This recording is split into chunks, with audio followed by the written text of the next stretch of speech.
we just saw that happen as MVP were making moves that everybody was on the same page on, and it caught Longzhu by surprise, and now they're sitting up match point in this first set. A new hope in MVP, perhaps. These guys definitely came back with some information about what perhaps they were doing wrong, how to make things better for their team, and I think the day where the coach is sick is the day that MVP is going to win, so perhaps the MVP coach is experiencing a little infection right now. So that's right. some infection. I wasn't sure exactly which one it was, but some infection. You're reading too much WebMD. Some infection, but lots of AD carry bans. Once again, no Lucian this time, as it is Longzhu on red side. They are forced to ban out the Zac, but this time, once again, the Galio does make it through. But there are other big picks nowadays that aren't the Galio. Actually, you know, the Corki is still available. But there's also the Rek'Sai that we saw. Yeah. But Kog'Maw, I want to see them do Kog'Maw. Yes, China has been spreading themselves to Korea, and it seems like it is gonna stick. Kog'Maw being that first rotation, you have to consider so much about Kog'Maw, not just the champion itself, but then you gotta wonder, do you let Braum happen? What about the Gragas and Galio? Are you gonna try to deny that composition? Or maybe Lulu? Well, Thresh is also a possibility. So the composition that you build around Kog'Maw is almost always just incredibly powerful, and that's why this pick is starting to make more sense. Initially, we look at it and, hey, what gives? Why is this pick being taken in this rotation? And Longzhu understands that the Kog'Maw will hit a power point in the late game, so they're going all in early. Elise and Xayah as their first two picks. Yep, no pick on the Rek'Sai this time. That was first pick on the jungle side of things for MVP. Definitely a different situation coming into this game, but MVP, they do get two of the picks that they had the last game. They're going to have Corki as well as Kog'Maw, and still a lot is left open in terms of the picks you were talking about, Crumbs. It's as if we never left Rift Rivals. You've got Kog'Maw and Corki in the first set of picks. That's not going to be a Rammus. We know that maybe a Rek'Sai early on in case that it doesn't get taken away, and that certainly is going to be the final pick for MVP. And Longzhu now have to put all their eggs into that early game basket. They know exactly what they're going to be dealing against, and we might get the treat of seeing that Zed from BDD here. Zed has a positive matchup into the Corki against the double AD carry and AD Rek'Sai as well. Might be able to steal some attack damage, and I hope that we do get that matchup, because so far Longzhu is priming us for that Zed to come here. We don't want Zed, we want Zed or Bed. Zed or Bed here at the LCK. It is getting a little bit later. It's about 6:30 here. Some people go to bed that early, but going to be taking away some of those picks you were talking about here as Longzhu. They immediately go for the ban onto Braum. Still have Galio available, still have Gragas available, still have even Thresh available if they want to target one more of these supports. So they're probably going to have to get rid of Tahm Kench. I actually think that from what they have drafted so far, Zed is the best option at this time. You could go with Galio, and sure, but you saw how that laning phase went for BDD last time around, and Zed actually has a lot of kill pressure onto the Kog'Maw and the Corki, as opposed to trying to dive him and have a great combo onto these carries. You just have to kill him with damage as opposed to CC, and that can be easier to execute in the hands of a powerful Zed player like BDD, but they have left Tahm Kench open, so they've opted for the Thresh ban instead of the Kench, and that will mitigate the early game power, as Tahm Kench's early and pick potential is nowhere near as Thresh's, and the final ban will be the Kassadin from the side of Beyond. So I really want to see a Zed come out here, but I think they might just wait until the last rotation before they commit to it. Well, Lucian being hovered here as well, and suppose that could be in top, could be in mid. Still gonna have to wait and see about that. You can see they did ban the Thresh away from Max. They were really scared about that, so that does leave the Tahm Kench you were expecting to be banned available for MVP if they do want to go for it. Would be able to save both the Kog'Maw and the Corki if they do get into a rough situation. It would not give them a lot of crowd control, and Lucian fares decently well against Tom Kench, being able to dash away and cull anybody at a distance. But yeah, they're going with the same composition basically. The Jarvan comes out and maybe Kench possibly here, maybe even a Lulu if they so desire. If they want another hooker, they're going to have to go for Blitzcrank. I know some people would hope to see that. Jesus. It's true. I mean, that's the only other hooker available. There are a lot of very squishy targets on the side of Longzhu. Anyways, it's Sona instead. What? Okay, Max, he's styling a little bit, and we will have our Sona of LCK Summer coming through. You can see Gorilla's like, what the hell is that? Everybody's all smiles, even on the side of Longzhu. But Sona is a strong laner, and you're up against Xayah Rakan. Rakan not the most powerful of laners, so this might mean that the Kog'Maw lane gets to have more pressure than before. And the Renekton gets the Jace. So lots of power in the top side. You know that Khan and Cuz are going to be focusing down the Jarvan this time around. They got first blood in a breeze game 1, but the Lucian into the mid lane, it's like we're in season 1 all over again. You've got Lucian mid, and he's going to have a decent matchup into the Corki. Being able to dash around as levels go out, the Blade of the Rune King is his first item is most likely, whereas Corki will be going for that Trinity. So Lucian does get a little bit of a power when he gets the Cutlass early on. You've got that lifesteal, you've got the kill power, and when you combine it with Elise and no cleanses on anybody on the map, so much of the early game can be Cuz just killing everybody, going for those Mobies, and we might see Longzhu bounce back or MVP stall out to that late game and guarantee that this late game is going to obliterate what Longzhu packs. Oh yeah, of course. I mean, I have faith that they can do it. I mean, they are bringing in now the Sona, and I can only feel that it's going to either destroy the bot lane or it's going to fall flat on its face.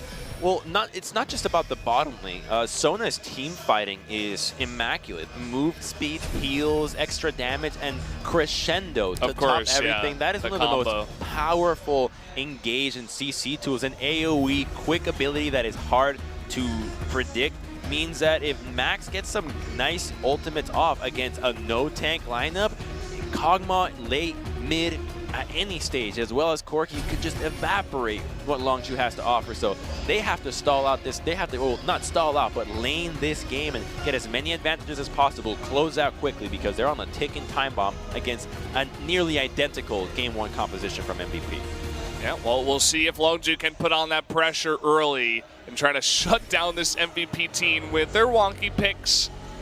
Only one different pick in the Sona instead of the Thresh compared to game number 1.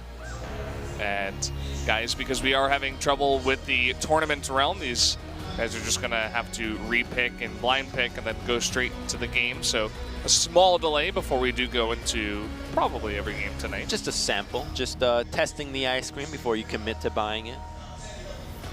You know, I actually just test ice cream and don't buy it.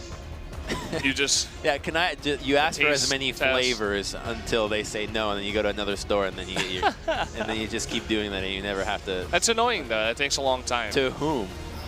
What? To you. Why? I get to test a lot. Time consuming. Try a lot of ice creams.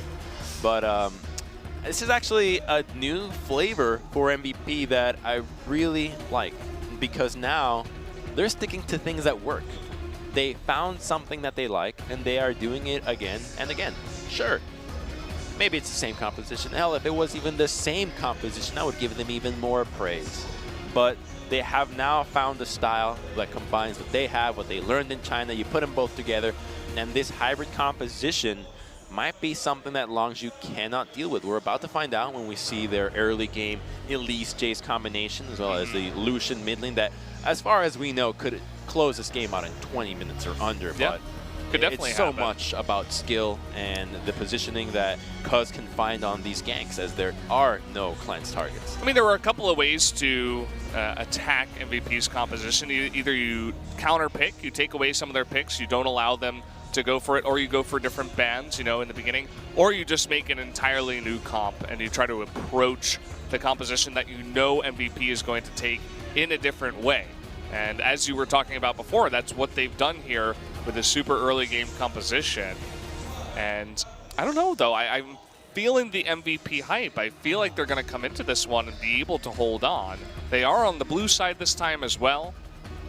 I think they are going to do so as well, and here's why. Last time we saw Longzhu play, I believe it was against Samsung, or the second last time, where they actually had Fiora into the Camille matchup, but they committed into a Zed in the mid lane.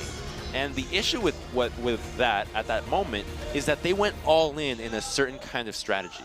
And if it fails, it just falls flat on its face, and they don't have any way out. And that's exactly what they've done here again. When you have Jace top as well as Lucian mid with Elite, with this composition, you're all about that early game. Your mid to late is going to be very difficult to execute. And if this composition does not get going early on, they're going to get overwhelmed. And it's going to be the same thing happening again, where they're committing too much to this composition. Had there been a tank in the top set or a regular mid laner, you know, Galio went unpicked in this game, they would have had perhaps a chance of hitting a mid game or even having a chance in the late game as they did game 1.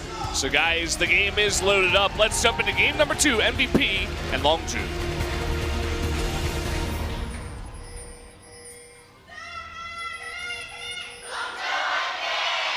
소환사의 협곡에 오신 것을 환영합니다. The real cheers coming out in game number 2 as the hype is definitely real, but Max, ooh, he is going to spot him. He should be okay. No flashes, no crazy plays out of Longzhu. Sees him on their way out, tapping him, saying, hey, I know where you're at. And some gold there on that Spell Thieves, but Vision will be traded. So both junglers just trying to know what goes on, and reiterating on Cuz here, he's even more important than just getting his lanes ahead and closing out the game early, because he's the sole magic damage on this team.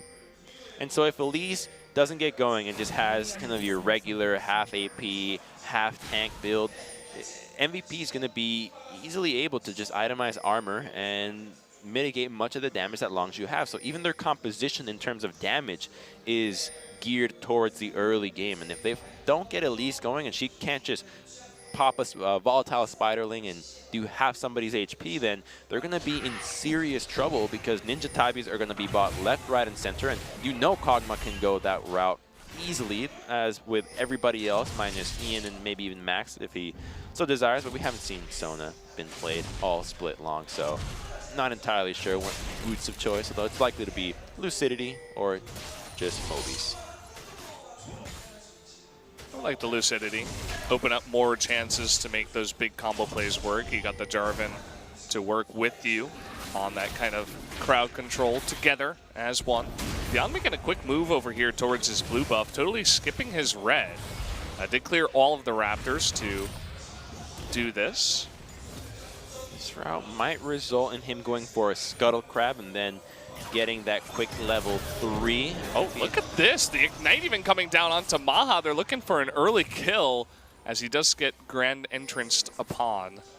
And as soon as Sona hits level 2, the healing will come back. So Beyond not going to go with the experience Quince, and we'll just be going for a bit of a farm route here, switching back and forth from one side of the jungle, monitoring both the bottom and the top lane to make sure that Cuz just doesn't get a gank off that he cannot be there to counter gank.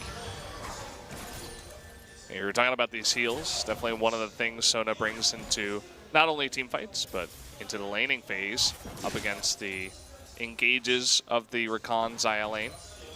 And that means that all lane that Longzhu went for earlier, because it did not net a kill or even a summoner gain, then actually it did get the exhaust, but now they have less kill pressure because of the Ignite being down, and that just means that they're going to be able to lane comfortably. The Kog'Maw and Sona, they're going to be A-okay as long as they stay under the tower and don't put themselves in a position that Cuz can collapse on with a cocoon. Yeah.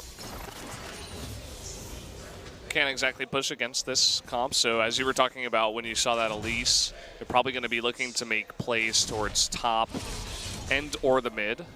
Mid will be a little bit hard because Ian with both the Valkyrie and the Flash here. So let's just hope that EDD doesn't go for any gigantic engages as he did in game number 1. No, not going to happen this time around. When you're dealing against Jace, Khan has even said it himself. He will win every matchup as Jason.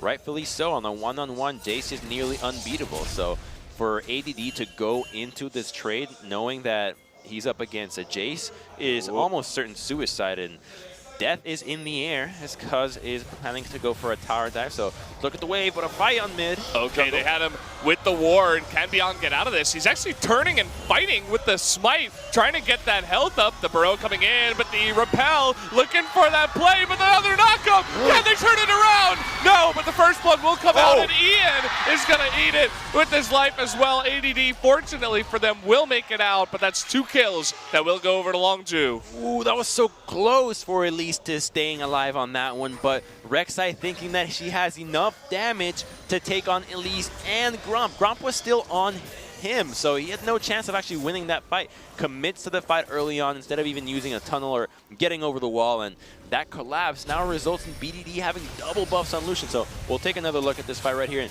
look at how he engages. Bam! Oh, there's an Elise here. But Gromp is still on Rek'Sai. He's not going to win this fight. Uses this smite. You know he's trying to use that smite to get out, but in the end, Cuz is able to get that kill. The exhaust gave us some hope, but ultimately, now Lucian has double buffs, and no exhaust on Corki means that this lane just got a whole lot harder.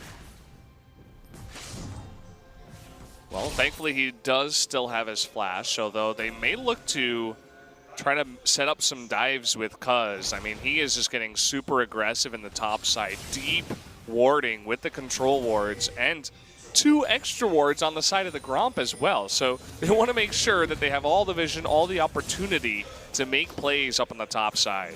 They need to dive ADD. That's what they're going for. That's where they can start getting some more gold in their pockets. However, it's all about the lane control for ADD here. As long as he can maintain the minions not in a range to tower dive him, then or not crashing into the turret, he's not going to get dove. But speaking of dives, Cuz does not get spotted. If a Black Cocoon hits, they wanted the Cocoon. It does miss. The Valkyrie coming in, and Cuz, he's just going to give up on this one.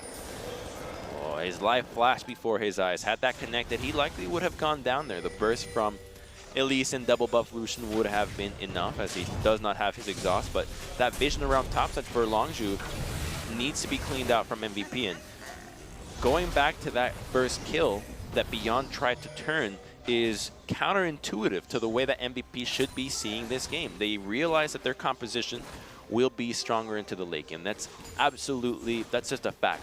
So as long as they stall out, they'll be able to have the odds in their favor. But taking a fight against an early game composition in a situation that you did not create yourself is almost always going to result in a negative, or in a negative result, and that's what happened.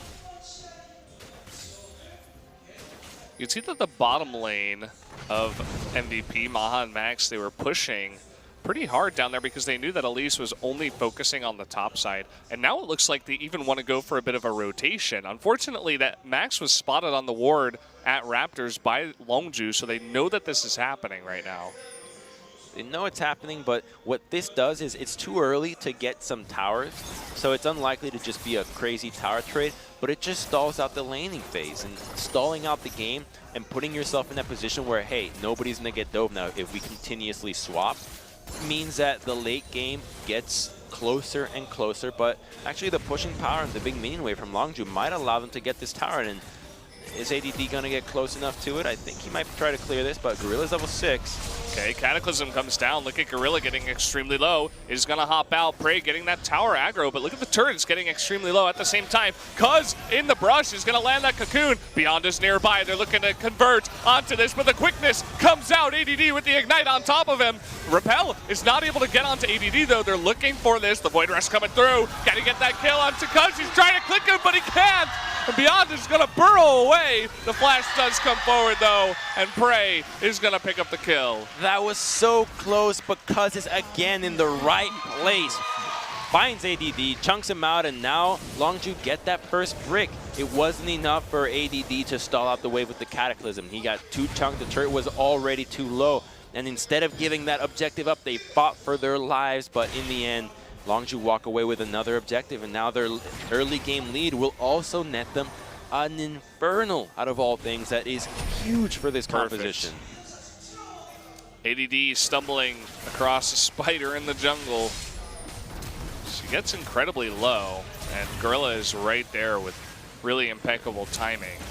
Choosing to stay in this fight is just refusing to give up the objective. The cocoon hits right at the end before the auto attack comes out, so Beyond not living on that moment, but you also have a lot of wave clear on the side of Comet. Stalls out the wave further, and while I understand what MVP was going for in avoiding more tower dives, it did come at the cost of giving a turret, and honestly giving up a turret early on without giving up a lot of kills isn't necessarily the end of the world. They could have given that turret up and still be in a confident position come mid and late game, and now they definitely have to be worrying because with this new swap coming out and this tier 1 not going down, Longzhu is primed to go for another tower, and if they get an advantage in the top lane, that means a Herald, which also means mid lane.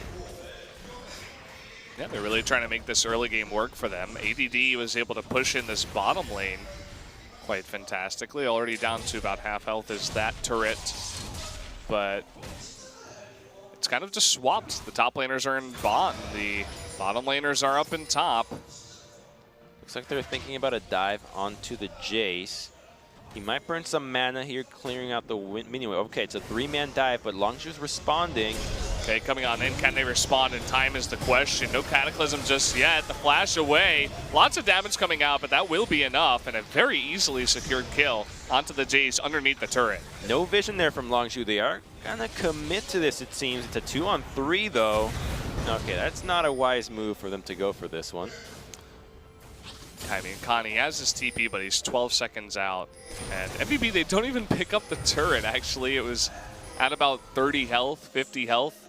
Still there. So that was actually a really cool move from MVP because looking at the minimap, they didn't have any vision. All they saw was that the dual lane was topside, and they expected that maybe they were going to continue to punish to use the Rakan and Xayah combination. So Elise was already in the top side of the map, and there was also the package on Corki, which you know you want to be using.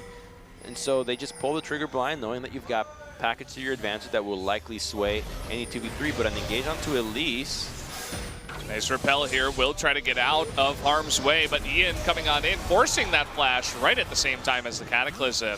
At least they do get that, but now BDD is on the chase. Here comes Jace with that big shock blast. Oh, the culling just barely out of range. The flash forward, but it's not going to be enough. They do trade flashes.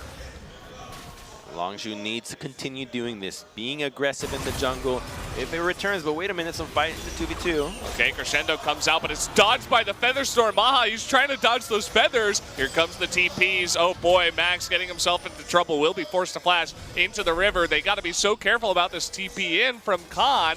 Here comes BDD from the right side alongside Cuz, but it looks like MVP was successfully able to disengage.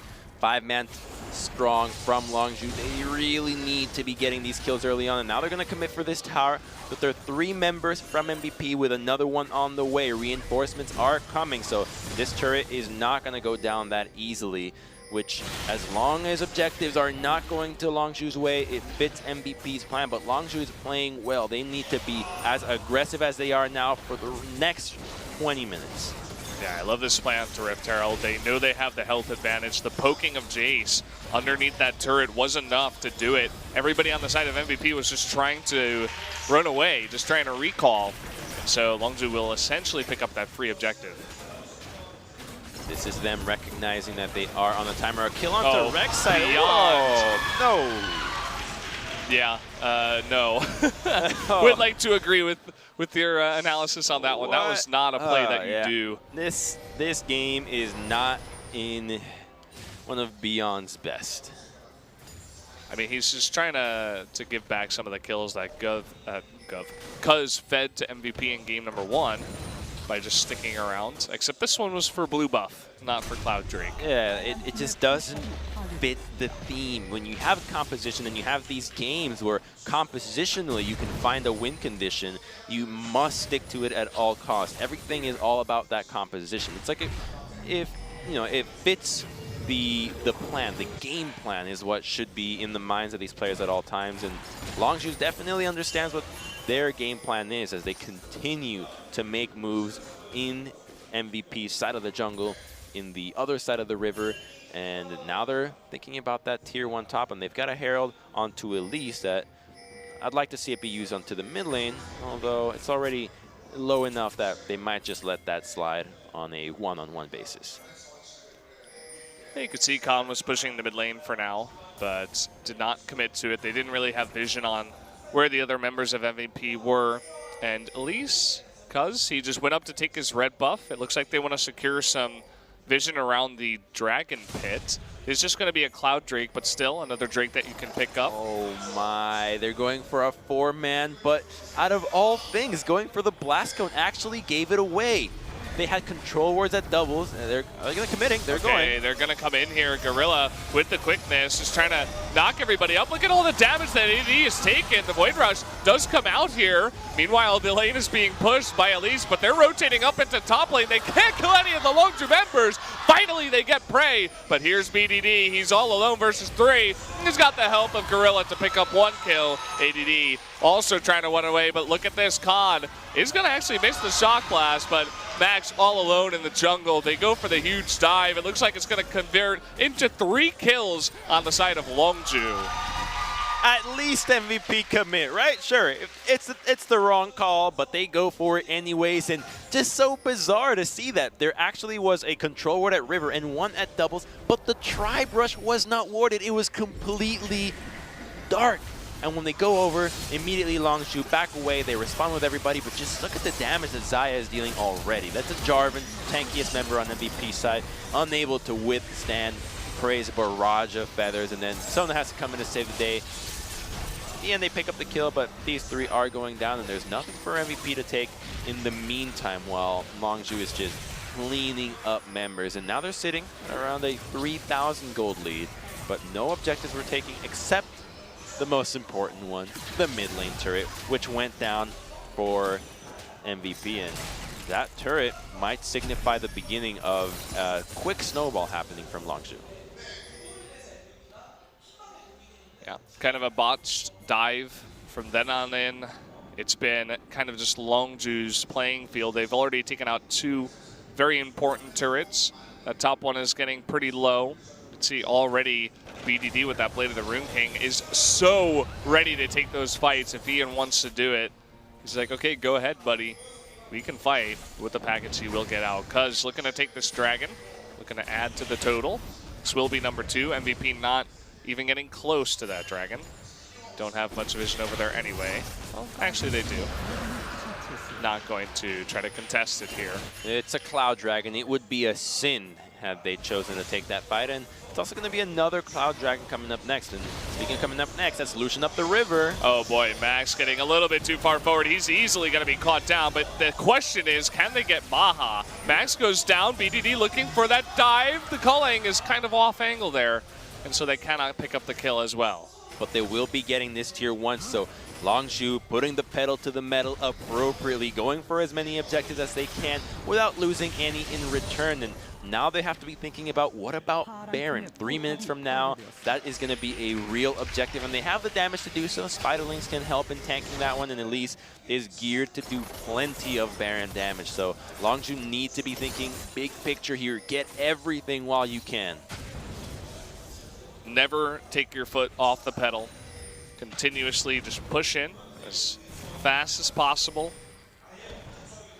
That's the name of the game. And so they've taken out all the outer turrets, rather, and they're trying to just set up Baron vision already. Just trying to bait this, trying to take the blue away from Ian in the mid lane. And they're setting up some vision for the Baron when it comes next, and getting blue buff is a nice little reward. Lucian getting that one will mean that mid lane pressure goes the way of Longzhu even more so now, as Corki does get that denied, and Lucian can spam his relentless pursuit, well, relentlessly, to avoid so much of Corki's damage.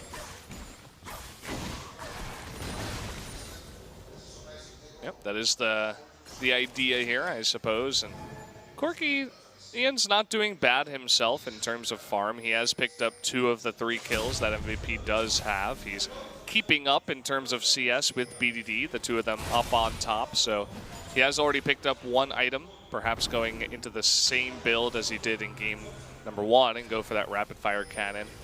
Just add to the pushing power, the poke that he has, as well as the potential to take down turrets.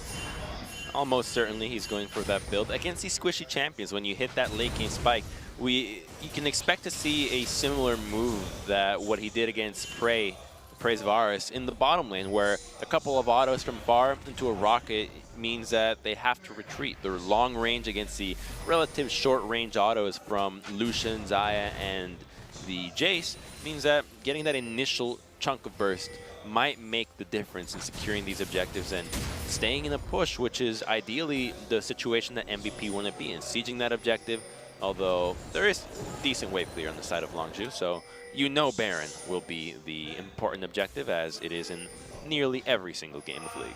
Yeah, we're talking about the damage potential of Corki as one thing that could keep MVP in this game, but I feel like even if they do get behind, they still have a decent chance to come back. I mean, still no inner turrets have gone down. It is only 20 minutes, and Longzhu is trying their best to push this in as hard as possible, but still they have a lot of combo potential with the AoE damage of both Corki and Kog'Maw, but also the engage of Sona and Jarvan. But as you were saying, I mean, this is going to be a 20-minute Baron. There's no vision over here. In comes Beyond. They have it. It's gone. It's already theirs. Are they even going to try to contest this? It's getting too low. They're not going to even have time. They just have to give it up.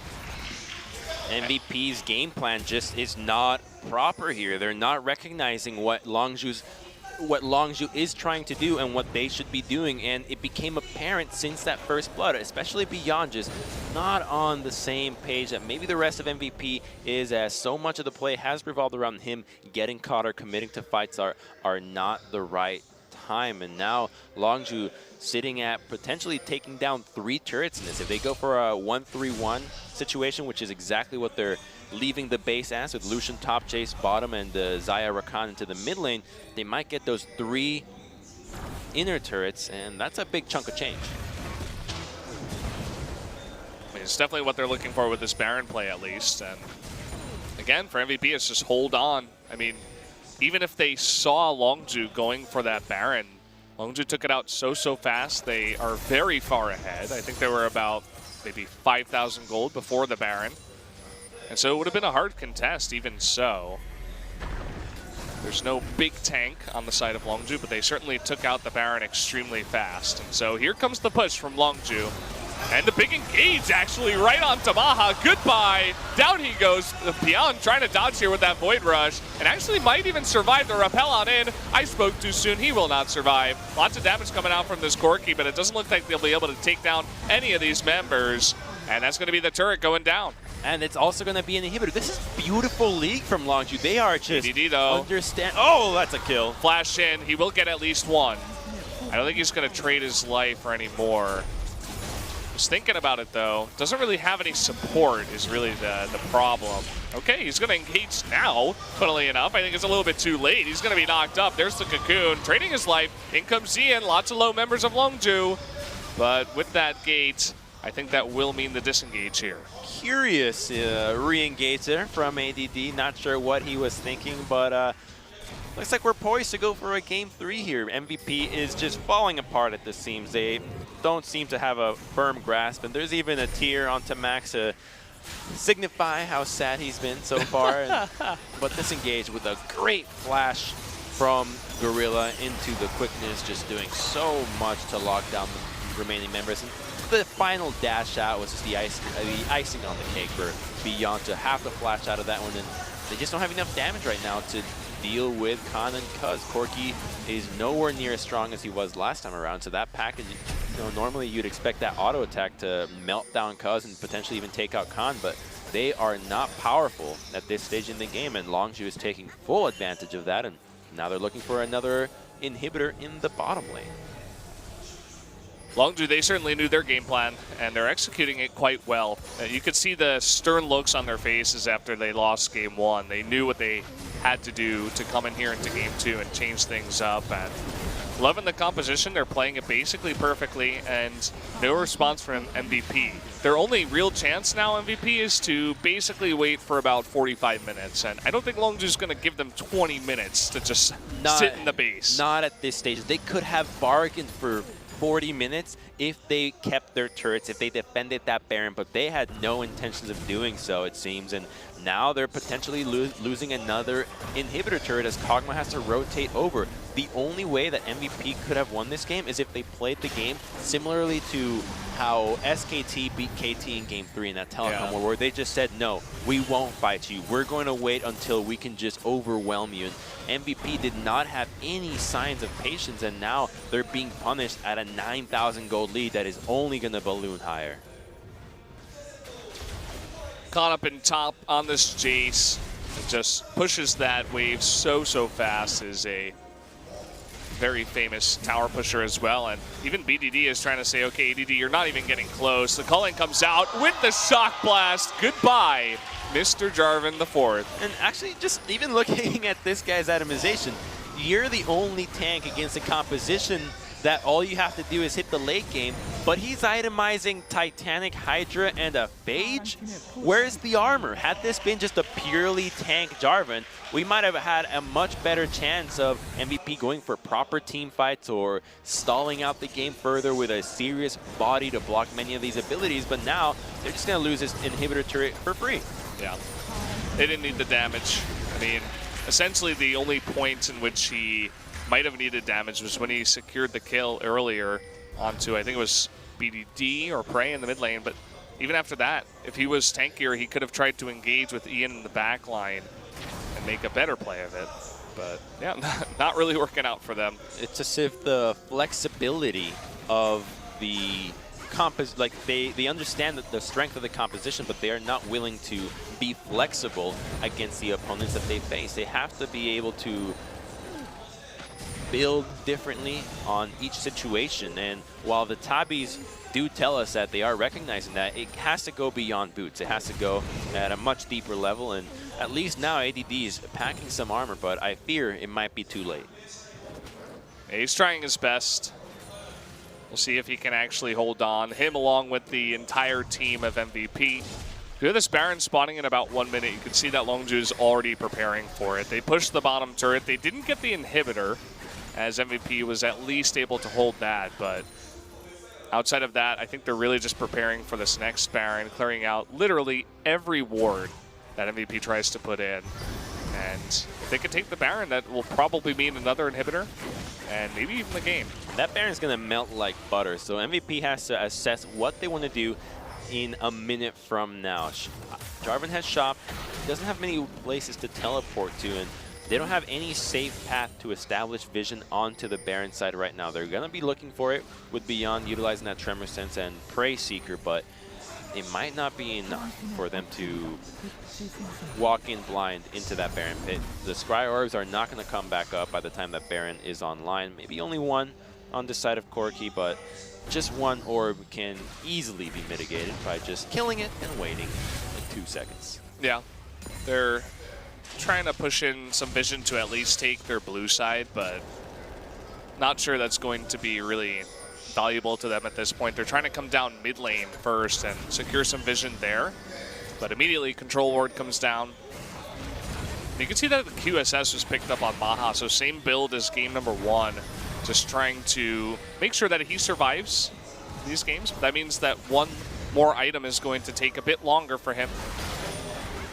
This is a good move by MVP, just grouping up. It forces Longzhu to respond, and that's what they want. They also have packets at their side, which would explain why they're being so aggressive, but hold that thought. Oh boy, the big engage coming in from Gorilla. Even though the package is laid down, and ADD just melts. He doesn't even exist at this point. And MVP trying to make a big move down the mid lane, but that's going to be 3 members of theirs going down, and it might be even more as Khan and Prey are on the chase here. Beyond looks like he will go down to Prey, and Ian, rather, is the only one left alive. And that's going to be the game. He's looking for the snipe, and he's got it. Oh, not enough.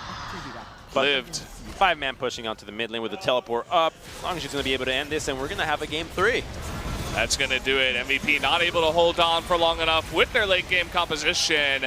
And a very nice job execution-wise by Longzhu to end this game. They're looking for the kill onto Ian. They can't quite get it. Crescendo even misses. That's game number 2, and we're all tied up. This was a master class from Longzhu to just punish a composition that's not going to have a strong and early game. The Elise did work, the Jace did as well, and so did Lucian. Everybody from Longzhu was just carrying their weight, and a completely different game 2 from what we saw in game 1, which they were lackadaisical, it seemed, in the way that they approached the game. But this time around, they were incredibly assertive, just taking everything that they wanted. The 20-minute Baron, the turret trades, the swaps, everything was there for Longzhu, and if they can pull this off again in game 3, then we might even forget that MVP had such a surge in game 1. We'll see if they become the next Afrika, where strongest team in the world is Afrika game 1. Second strongest is MVP game 1. We haven't quite gotten there yet, but they did look easy they, there. I said they haven't quite gotten there yet, but they looked good, and Longzhu kind of countered them here, almost blind, coming in. Okay, we know exactly what you're going to do, and we've got the composition for you. And now they're all smiles, whereas not quite the same feeling over here for MVP. It's just difficult to execute a stalling out game plan. You know, you're so used to being assertive, and you can be assertively defensive, but starting off with things like this is just not the right approach to it. You could just smite it and get out, not trying to fight 2 people at the same time at level 4, and this was the beginning of the end for MVP. It wasn't enough to really seal the deal, but the double buffs to Lucian means that BDD was able to bully out that lane, which eventually netted that tier 1 in an almost one-on-one fashion. And once again, just MVP looking to take fights as opposed to avoiding them, which should have been the motto, but unfortunately the motto was let's get caught and let's do exactly what Longzhu wanted us to do, and yeah, they got that. Shoutouts to Cuz. I mean, he had a pretty weak game number 1, but game 2 looked really on point. Always in the right position. There was a lot of pressure on him, as you were talking about before the game started, and he made it happen. He was always in the right place at the right time, and did get that pressure in the correct lanes. He eventually does rotate up and help deal with MVP, who went a little bit too far on this dive. And they got scouted on this dive like a book. The ward placement from Gorilla, intentional or not, ended up scouting MVP going for it. And instead of retreating, they committed to it. But worst of all, not right away. They waited for Longzhu to respond. And of course, they're going to bite on any opportunity to try to get some early game kills. And when this one happens, where there's a Sona dying in the opposite side of the map, then you can expect these dives to happen. And this was refreshing to see Longzhu going for dives. I was kind of fearing that maybe they were not going to go for dives to try to just chunk down the turret, but being this aggressive resulted in an inhibitor this early on, which was an unexpected turn of events. BDD finally able to stop playing Galio and pick more of an aggressive champion. Really made it work on that Lucian. So let's take a look at the result. 15,000 gold ahead was Longzhu. Basically just total control of the map from the get-go. Khan's Jace, another fantastic game on that, had the most damage there. And they looked damn good in game number 2. Question is, does MVP change it up in game 3? Do they try to go with the same composition once again and just try to play it a little bit better this time, perhaps? I think they can definitely do that. So either way, guys, we are going to take a quick commercial break. When we come back, game number 3.